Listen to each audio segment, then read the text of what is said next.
En nombre del Padre, del Hijo y del Espíritu Santo. Amén. Queridos hermanos, continuamos con nuestro catecismo bíblico y apologético, lección 39. Hablamos del bautismo. Pregunta 212. ¿Cuál es el más necesario de todos los sacramentos? El más necesario de todos los sacramentos es el bautismo, porque sin él nadie puede salvarse ni recibir los demás sacramentos. Página siguiente. ¿Qué es el bautismo? El bautismo es un sacramento que borra el pecado original, nos hace cristianos e hijos de Dios y de la Iglesia.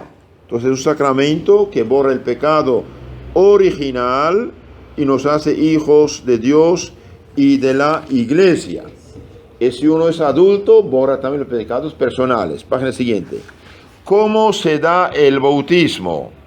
El bautismo se da derramando agua natural sobre la cabeza del que lo recibe, diciendo al mismo tiempo: yo te bautizo en el nombre del Padre, del Hijo y del Espíritu Santo.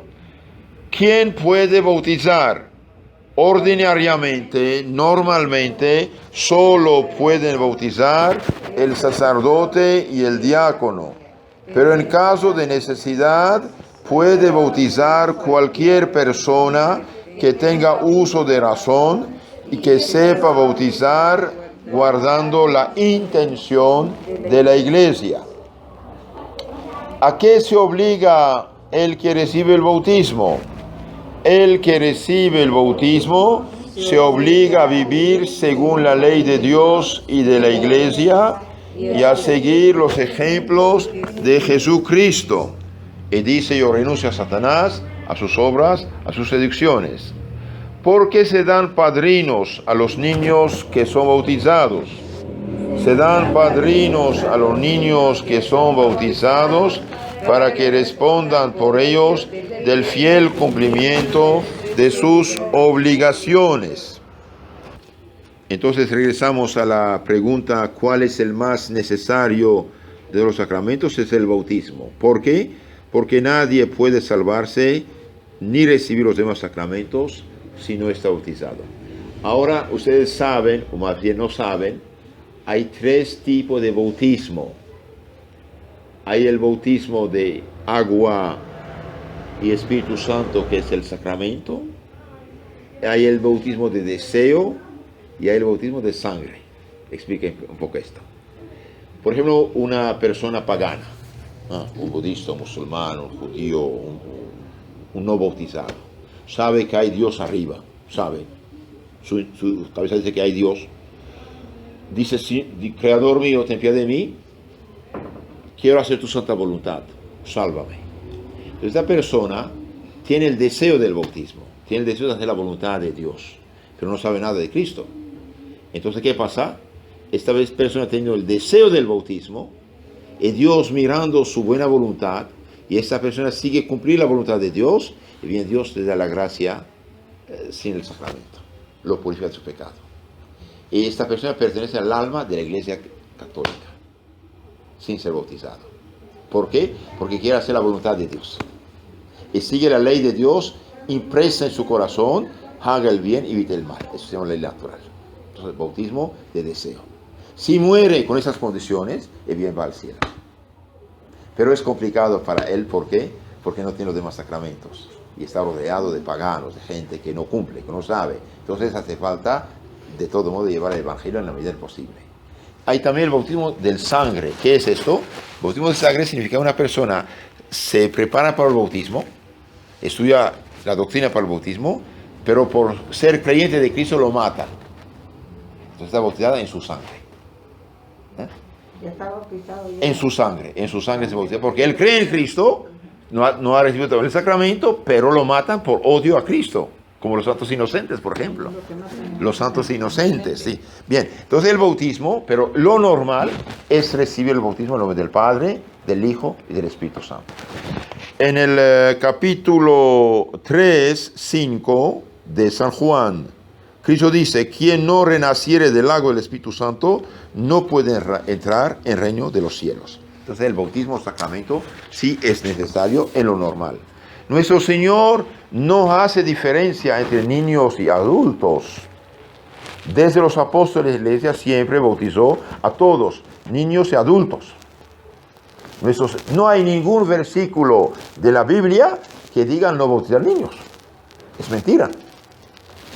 Bien.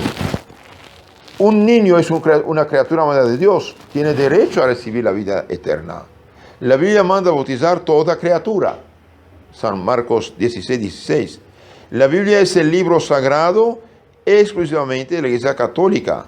Ella sola sabe lo que significan los textos escritos. Ella sola, que empezó con los apóstoles, sabe lo que hacían o decían los santos apóstoles y sus legítimos sucesores. Que las sectas protestantes piden a la Santa Madre Iglesia de 2000 años lo que hacían o decían los apóstoles.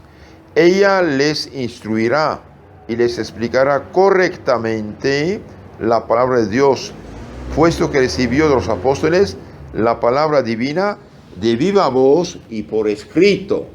San Pablo a los Tesalonicenses, segunda carta 2:15, dice: mantened firmemente las tradiciones en las cuales fueron adoctrinados, sea de viva voz, sea por carta nuestra. Entonces ahí vemos que todo no está en la Biblia, todo no está escrito. De viva voz, la palabra de Dios fue comunicada también. Bien.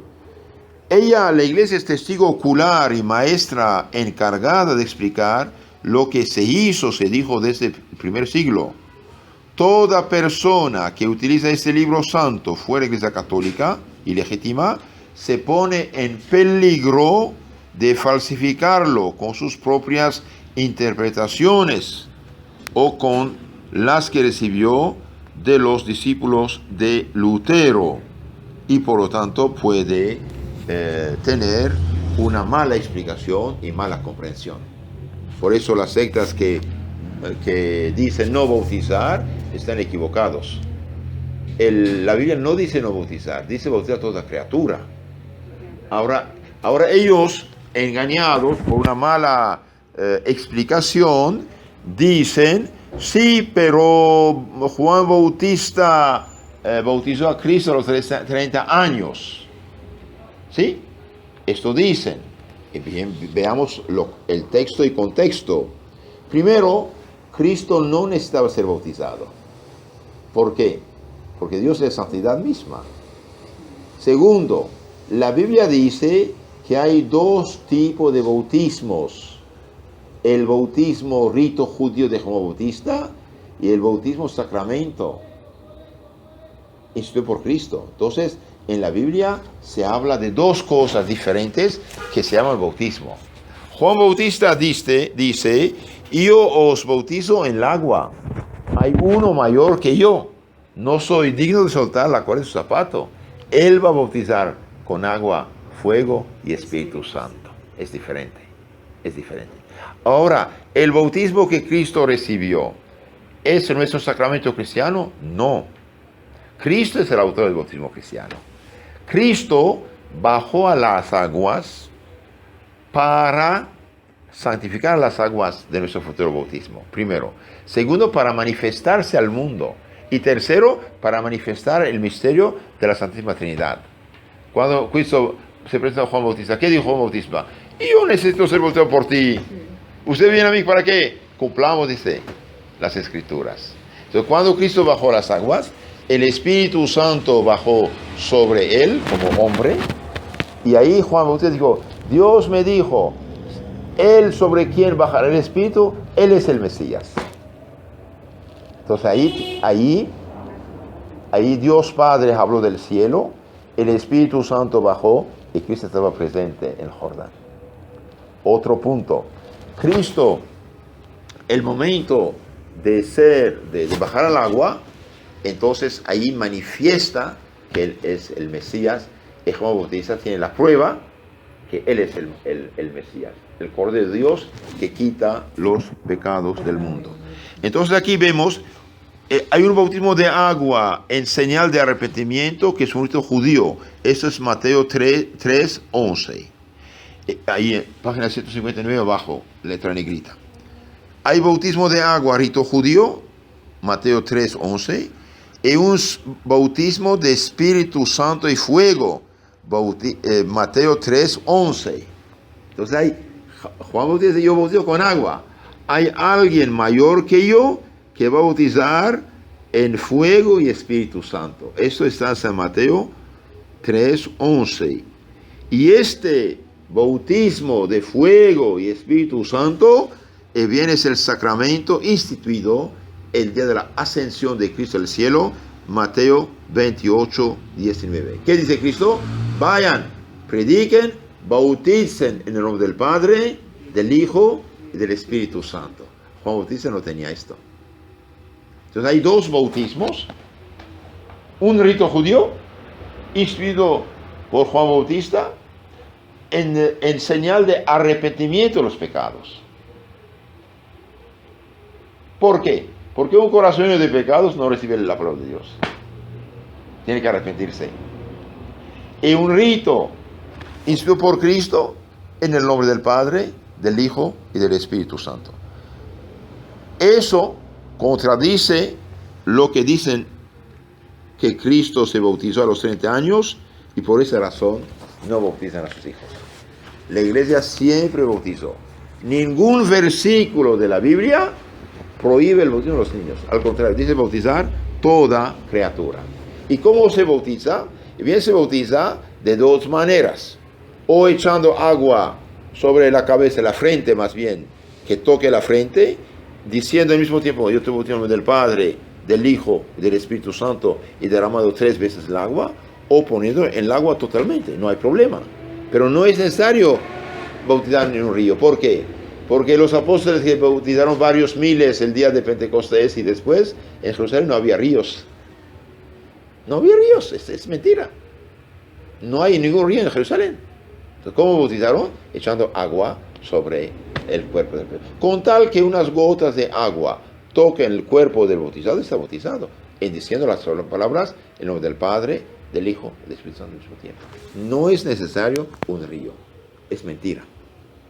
No es necesario. Sí se puede, pero no es necesario. En el desierto, ¿cómo voy a bautizar? No hay río. Con tal que tenga unas gotitas de agua. Con arena. No vale. Hace falta que sea agua. Agua natural. En el hospital, un niño chiquito bautizó con agua. O tengo un abuelo de 90 años no bautizado, no voy a llevar en un río. Se echa unas gotas de agua sobre su cabeza.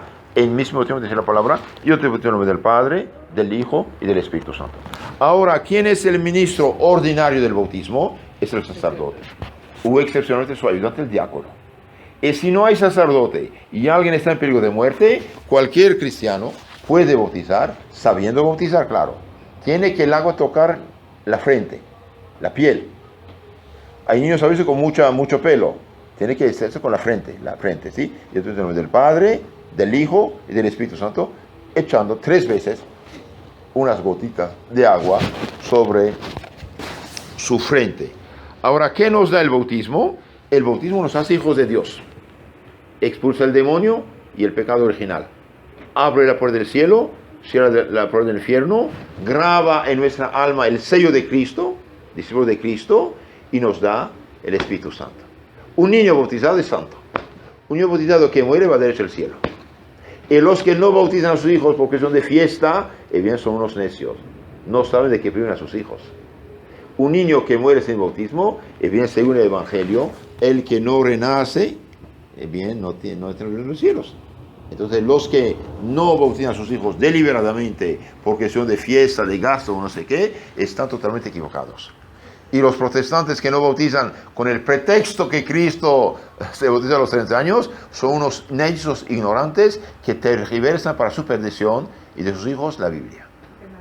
Hay 2 bautismos, bautismo rito judío y bautismo cristiano que es sacramento.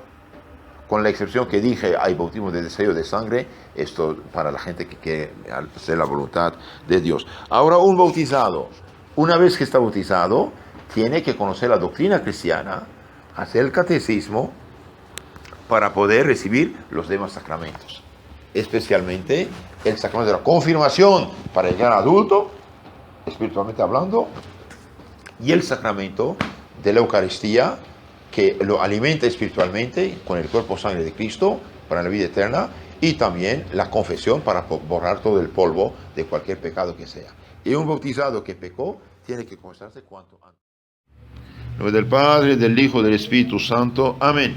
Queridos hermanos, vamos a continuar nuestro catecismo bíblico apologético, lección 40, número 218. ¿Qué es la confirmación? La confirmación es un sacramento por el cual recibimos al Espíritu Santo con la abundancia de sus dones. Siguiente. ¿Quién es el ministro ordinario, normal, habitual de la confirmación? El ministro ordinario de la confirmación es el obispo en el rito romano de la Iglesia Católica y excepcionalmente el sacerdote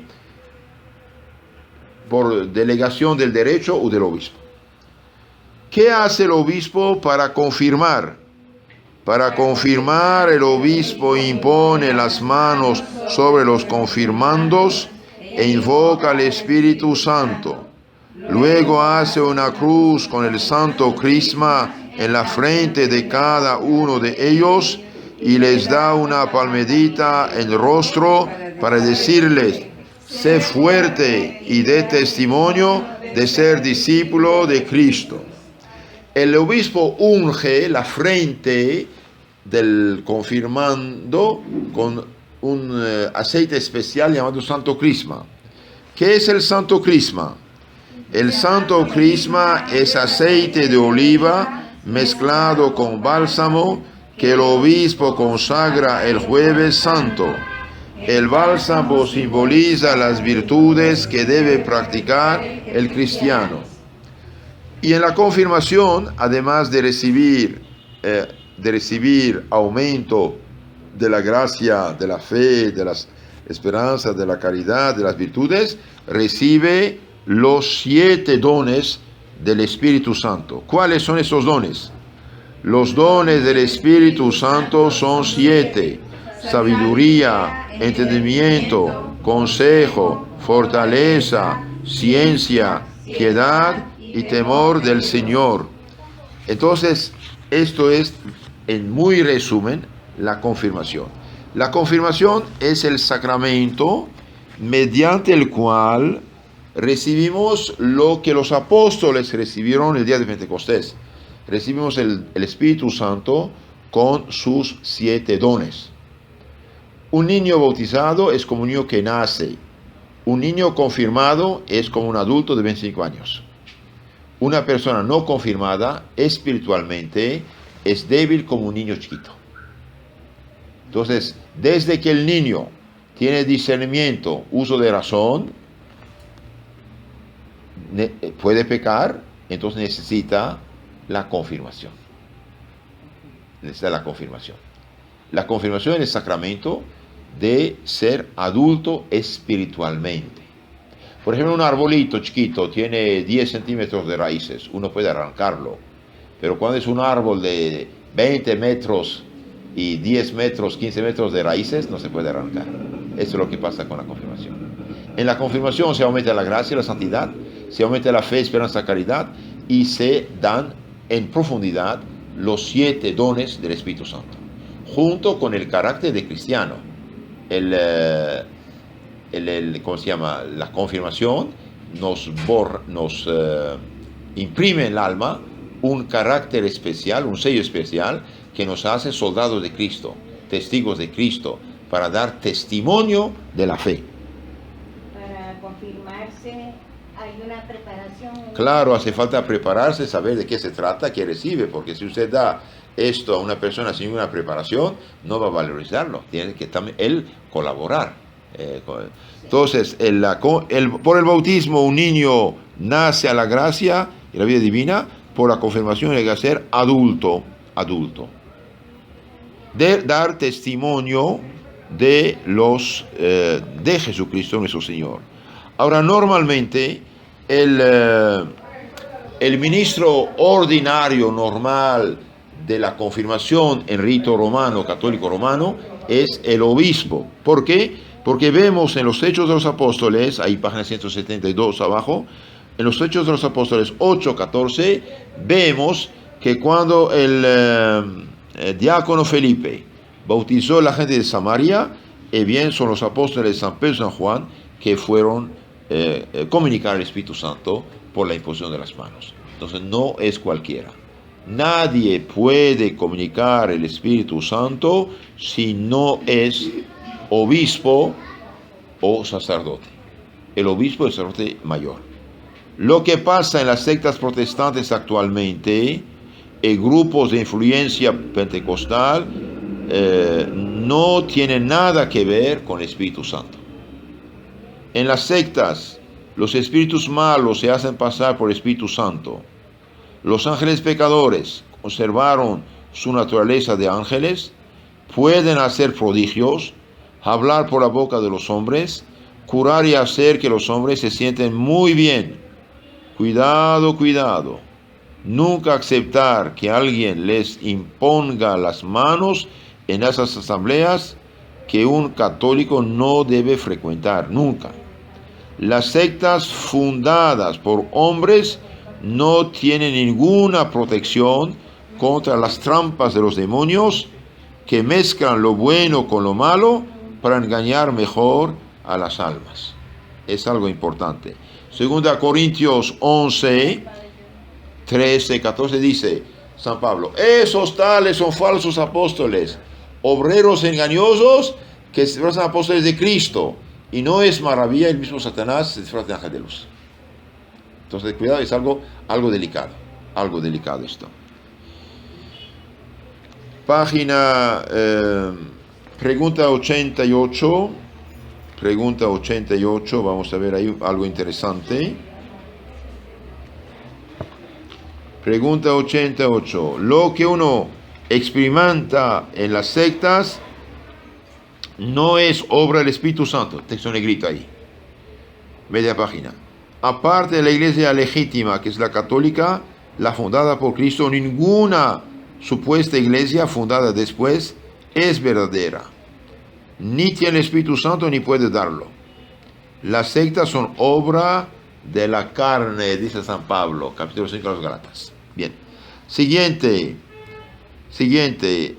página 67, abajo, letra negrita.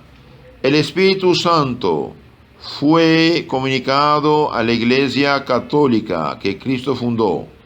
Única y exclusivamente a esta Iglesia el Espíritu Santo fue dado. No es el verdadero Espíritu Santo que actúa en las sectas protestantes. Dios no miente ni cambia. La Iglesia Católica tiene 2000 años y es una.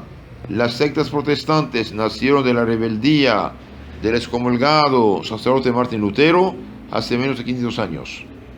Y se han dividido en miles de sectas que no tienen ni la misma fe, ni la misma moral, ni la misma autoridad y sobre todo no tienen ninguna legitimidad. Predica un evangelio distinto del que hemos recibido hace 2000 años. Ahí San Pablo a los Gálatas, ¿qué dice? 1:8. Si alguien os anuncia un evangelio distinto del que habéis recibido, sea maldito, sea anatema. Y también 1 Corintios 11:13. Los que apoyan, favorecen, colaboran con las sectas, colaboran con falsos profetas y con el enemigo de la salvación. En los Hechos de los Apóstoles 20:28, San Pablo dice a los obispos de Éfeso: cuidado, cuídense a ustedes, el rebaño a ustedes confiado. Página siguiente, número 91, pregunta: ¿cómo viene a nuestras almas el Espíritu Santo? El Espíritu Santo viene a nuestras almas por el bautismo y particularmente por la confirmación. En la Biblia vemos que únicamente los apóstoles comunican el Espíritu Santo. Los apóstoles Pedro y Juan oraron y pusieron las manos sobre los bautizados para que recibiesen el Espíritu Santo. Hechos 2:1-4. y también Hechos 8:14. Los apóstoles dejaron como lugartenientes a los obispos sacerdotes. Nadie puede dar el Espíritu Santo si no es obispo o sacerdote. Hechos 8:14-17.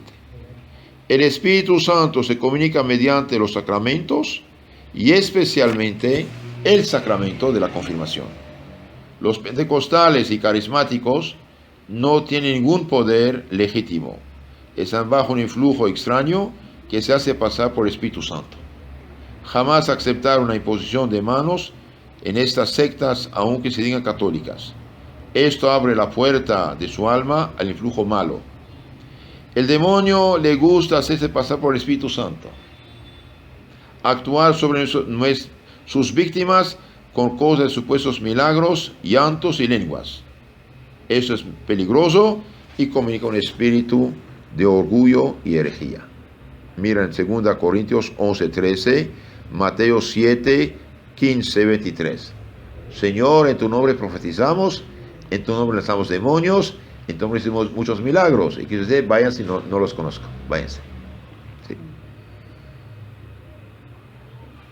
¿Quiénes son especialmente asistidos por el Espíritu Santo?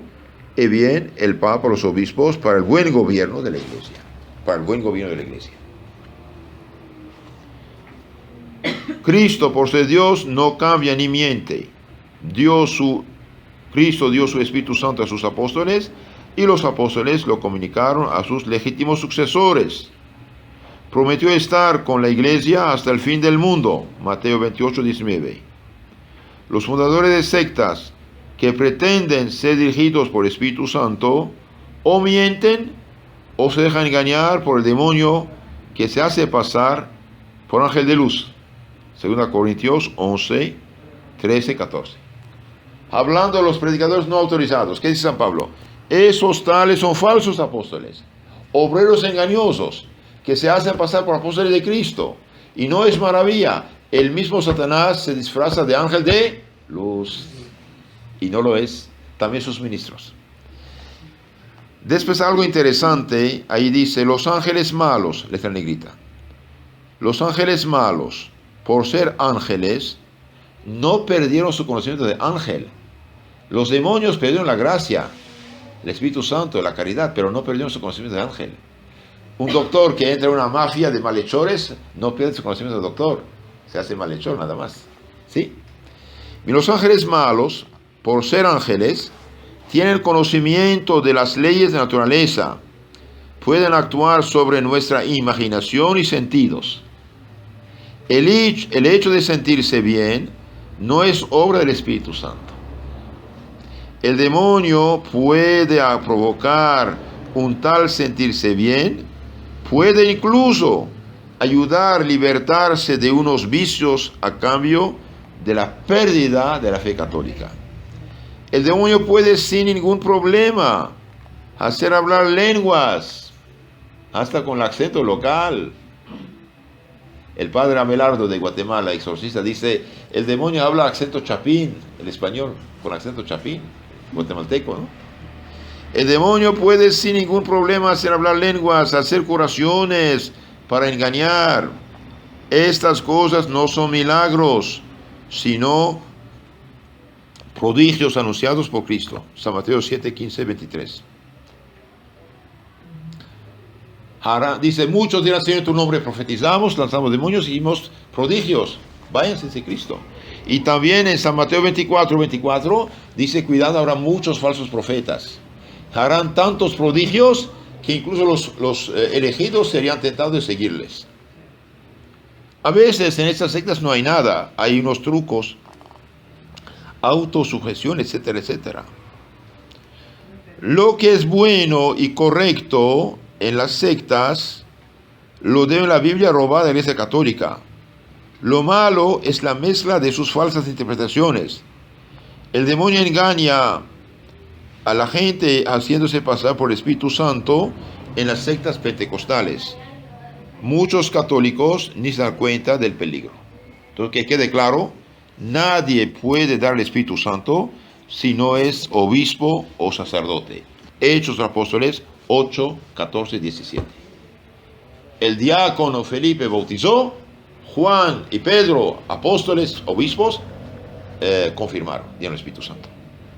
El Espíritu Santo se comunica mediante los sacramentos y especialmente el sacramento de la confirmación y no de otro modo. Queridos hermanos, empezamos nuestra charla sobre el catecismo con los mandamientos de Dios. Y hay una pregunta muy interesante que dice, ¿basta para salvarnos estar bautizados y creer las verdades de la fe? No.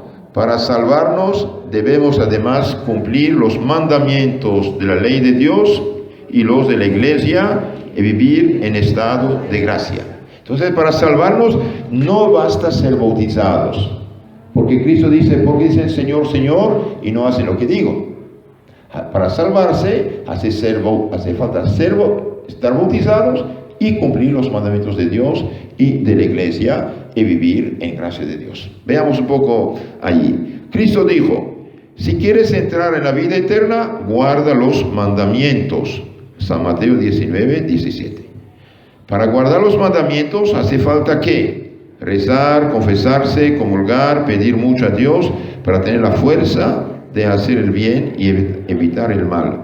Y bien, un carro, por ejemplo, sin gasolina no puede avanzar. Necesita gasolina. Nosotros, para cumplir los mandamientos de Dios, bien, necesitamos absolutamente de la oración. Necesitamos de la confesión, necesitamos de la comunión.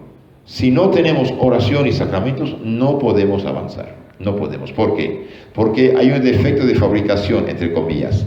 Desde el pecado original estamos inclinados al mal. A pesar del bautismo, tenemos en nosotros 4 heridas, 4 llagas. Primero, ignorancia en la mente. No solamente no sabemos nada, sino también pecamos bastante. Y estamos inclinados a los errores, muchos errores. Entonces tenemos la ignorancia en la mente. Tenemos la malicia en la voluntad. La malicia en la voluntad. Estamos inclinados al egoísmo, injusticia, egocentrismo. Ignorancia en la mente, malicia en la voluntad. Tenemos la concupiscencia, la inclinación a los malos deseos. Las pasiones son energías buenas, pero son ciegas. Entonces, cuando un perro ve la carne, quiere comerla. ¿Sí? Nosotros, esas pasiones son buenas, pero no disciernen. Entonces, uno está expuesto a la tentación, a la inclinación al mal, especialmente a la concupiscencia, a los malos deseos. Y después tenemos la debilidad en la voluntad.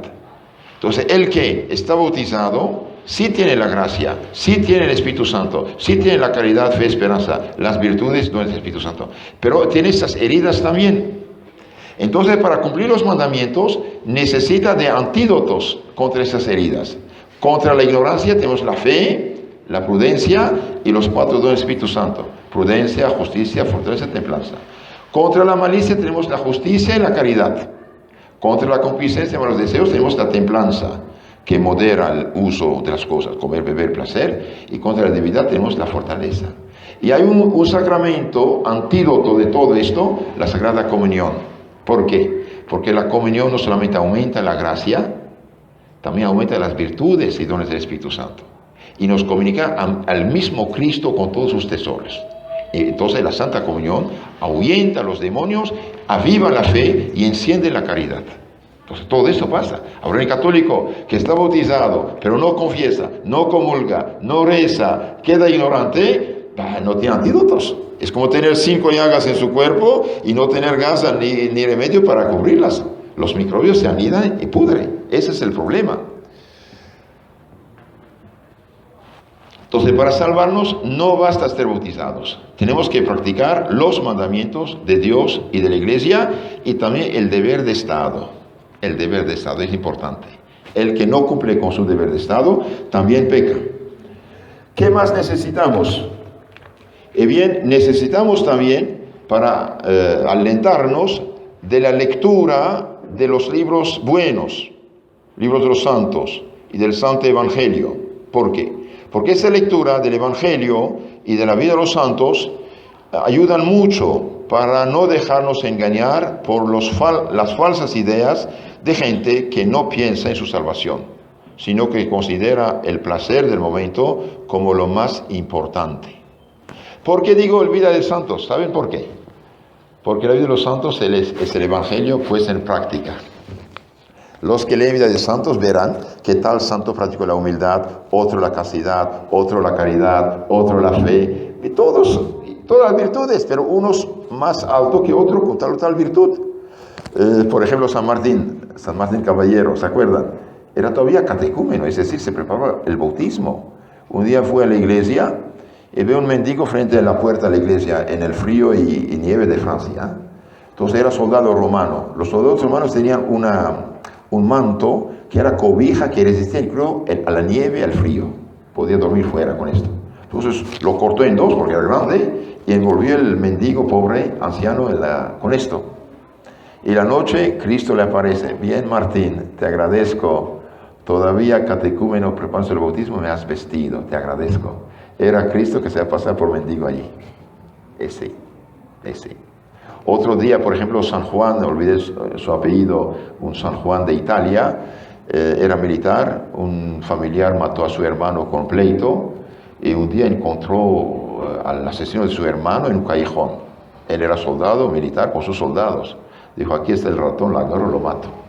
Entonces el otro se dio cuenta que no podía escapar, vino, se puso de rodillas y dije: en nombre de Jesucristo crucificado te pido perdón. Yo me arrepentí, fue un error, estoy arrepentido, pero... Entonces el demonio dije: dele un golpe, satisfaga tu cólera, tu ira, tu venganza. Y la gracia de Cristo dice: no, ¿qué ganas? Cristo perdonó a sus enemigos en la cruz. Entonces, temblando de cólera, finalmente puso la espada en su vaina, lo levantó al asesino arrepentido, lo tomó en sus brazos, dije: a partir de hoy usted será mi hermano. Un perdón heroico, ¿no? Después entró en la iglesia, rezó frente a una cruz, y desde la cruz Cristo bajó la cabeza: bien, Juan, te felicito. Recibió una gracia tan grande de santidad por haber perdonado por amor a Cristo. Y viene este hombre, dejó el mundo, se fue de monje y fundó una congregación religiosa de monjes por haber perdonado. Entonces digo, la vida de los santos es el Evangelio puesto en práctica. A veces digo a la gente: oye, perdone como Cristo perdonó. Sí, pero Cristo era Dios. Sí, pero era hombre también. Pero cuando ve que este hombre perdona a su hermano, entonces ya no es Cristo, es un discípulo de Cristo. Se lee en la vida, en el libro de Santo Alfonso María de Ligorio, sobre la buena muerte. Dice: un asesino de una familia estaba corriendo para escapar a la policía, y sin saberlo entra a la casa de su víctima, y la madre del muerto sabía que era el asesino de su hijo. No dijo nada, lo recibió, le dio de comer, de beber, y finalmente le dio dinero para que escapara y se fuera. Ese perdón heroico, ¿no? Perdón heroico. Otros, por ejemplo, no sé, José, por ejemplo, el casto José, hijo de Jacob, cuando fue vendido por sus hermanos en Egipto como esclavo. Y viene este pobre muchacho, esclavo, vendido, humillado, pobrecito, por envidia de sus hermanos. De hecho, la jefa, la mujer de su patrón, quiso pecar con él sin vergüenza. ¿Y qué dijo? ¿Cómo yo puedo pecar delante de los hijos de mi Dios? Los ojos de mi Dios. Y fue escapando, después de haber resistido muchas veces, de hecho, a sus insinuaciones. Y bien, ella lo acusó injustamente y finalmente fue echado de la cárcel. Y Dios recompensó su fidelidad. ¿Cómo puedo pecar frente a los ojos de mi Dios? Igual a Santa Susana, ¿se acuerdan? Los dos viejitos jueces de Israel quisieron pecar con ella y dijeron: si no aceptas el pecado, vamos a denunciarte, que estaba con un jovencito, etcétera, etcétera. Ella miró el cielo y dijo: si peco, no escapa a la mano de Dios. Y si no acepto, no escapa a mano de ustedes, mentirosos e injustos. Mejor morir inocente que pecar. Y bien puso su confianza en Dios. Y cuando fue condenada injustamente a muerte, a ser apedreada injustamente, y bien Dios levantó al joven profeta Daniel, y Daniel la sacó de las garras de esos bandidos, y ellos fueron condenados a muerte por haberse convencido de mentira. Entonces, la vida de los santos no es cualquier cosa. Santo Domingo Sabio dice que prefiero morir antes que pecar. 14 años de la santidad. ¿Qué es prefiero morir antes que pecar? Prefiero morir antes que perder la gracia, antes que cerrar delante de mí la puerta del cielo. Esto es el prefiero morir antes que pecar. Pero él tuvo como ejemplo, como maestro, a San Juan Bosco. María Goretti, otra santa, jovencita. Su mamá era viuda, acogió una viuda con su hijo un poco mayor, y este malvado me quiso pecar con ella. Si no te dejas, te mato. Haga lo que quieras, yo no me dejo. Y lo mató. Y cuando la llevaron herida a muerte al hospital, la monja enfermera dijo, hija, perdone, no madre, no solo perdone si recé por él. Y cuando en los años 50 fue canonizada santa, después de pasar no sé, años en la cárcel, ya viejito el asesino, estaba llorando ahí al lado de la mamá de la víctima, de la santa. Entonces la vida de los santos sí es importante, nos ayuda a cumplir que ellos también, como dice Santo Agustín, fueron de carne y hueso como nosotros, tuvieron sus problemas, dificultades, tentaciones, incluso pecados. Agustín, por ejemplo, no es el santo que dicen, al inicio al menos, un orgulloso hinchado, vicioso, hereje, estuvo en la secta la más peligrosa de su tiempo, peor que el chico de Jeva, los maniqueos, que hay dos dioses, el bueno y el malo, y después finalmente en unión libre, con una o dos mujeres, tuvo hijo natural, y solamente a los 30 años se convierte, después de 18 años de paciencia, oraciones, consejos de su madre santa. ¿Cómo se llama? Santa Mónica. Santa Mónica. Entonces una madre que tiene, por ejemplo, problemas con su esposo, con sus hijos, con no sé qué, no debe decir ya recé una Ave María, no se convirtieron. Paciencia. Imite a Santa Mónica que pasó 18 años de paciencia. Y finalmente, por su dulzura, caridad, bondad, y bien, convirtió también a su esposo, que era pagano, de hecho, pidió el bautismo, y convirtió incluso a su suegra, que no la quería. Entonces, sí, la vida de los santos ayuda a practicar las virtudes y, por lo tanto, los mandamientos. También la vida de los santos nos ayuda a alejarnos de la gente que no piensa en Dios, que no piensa sino en el placer del momento. Queridos hermanos, quiero decirles, nunca jamás el pecado les hará felices. Esto no existe. Pecado y felicidad es imposible. El pecado del momento seduce, pero después deja amargura, decepción. Uno quisiera sacar de su corazón ese momento y uno quisiera no haber vivido ese momento. ¿Sí? Entonces, cuando la tentación nos ataca, no, Dios me ve, Dios me juzgará. No soy tonto. Y si uno muere en pecado mortal, grave, y bien pasa directamente al juicio de Dios, y allí se ve su vida tal cual. Y si está en pecado mortal, cae con un relámpago en el infierno eterno. Entonces, no seamos tontos, no hagamos mal negocio. Y hay gente que dice, sí, pero yo no creo en Dios. ¿Crees en Dios? No crees en Dios, nada cambia. Dios no depende de tu pequeña palabra, vacía. Las cosas son lo que son. Las cosas no dependen de mi palabra. Aunque alguien diga, yo no creo en el infierno, no creo en Dios, nada cambia. ¿Cambia o no cambia? No cambia. Un enfermo diabético, yo creo que el chocolate no hace daño, yo no creo que haga daño. ¿Crees? ¿No crees? Nada cambia, Señor. Si comes chocolate vas a quedar ciego. Quieras, no quieras. Claro, claro. Un borrachito que toma y toma y toma, vas a acabar con cirrosis. Yo no creo en esto. Nada cambia, Señor, no depende de tu opinión. No depende de tu opinión. Hay gente que dice, yo no creo. Señor, ponga los pies sobre el suelo, por favor. Las cosas no dependen de tu palabra vacía. Las cosas son lo que son, punto. No depende de la opinión de uno. Entonces nosotros como cristianos debemos ser conscientes que para salvarnos no solamente debemos estar bautizados realmente en la iglesia que Cristo fundó, la católica, sino también debemos practicar los mandamientos de Dios de la iglesia. Ahora, para practicarlos necesitamos de la gracia, y la gracia es como la gasolina, como el aceite en el motor, hace falta las dos cosas. Y la gracia se comunica con la oración, mañana, la noche, el día y los santos sacramentos. El que puede cada día escuchar misa y comulgar, hágalo, hombre, no pierdes nada. No pierdes nada, al contrario, ganas muchísimo. El que comulga en estado de gracia, sin pecado mortal, porque el que pecado no sirve para nada, pecado mortal, digo, pecado grave no confesado, ¿sí? Pero el que comulga, habiéndose confesado bien, los pequeños pecados veniales no separan de Dios. Entonces, al comulgar, eso borra el pecado. Pero cuando uno está, no sé, en unión libre, en fornicación, en adulterio, en pecados graves, y no en robos graves, mentiras graves, injusticias graves, no se confiesa, comulga, esta comunión no sirve para nada. Al contrario, ¿por qué? Porque no se alimenta el muerto. No se alimenta. Aunque comulgue no sirve para nada. ¿Sí? Pero el que se confiesa, comulga y reza, bendito sea Dios, va a avanzar. Yo les aconsejo tengan sed y hambre de la Santa Comunión. Sed y hambre de la Santa Comunión. Y cuando tengan un rato, pasen frente del Santísimo, hablen un rato con Él. Nuestro Señor habla al corazón. Aunque no diga nada, aparentemente sí habla a su corazón. Ablanda, pacifica, da la tranquilidad. Entonces, resumen de todo esto, para salvarnos necesitamos estar bautizados, cumplir mandamientos y deber de Estado para vivir en gracia de Dios.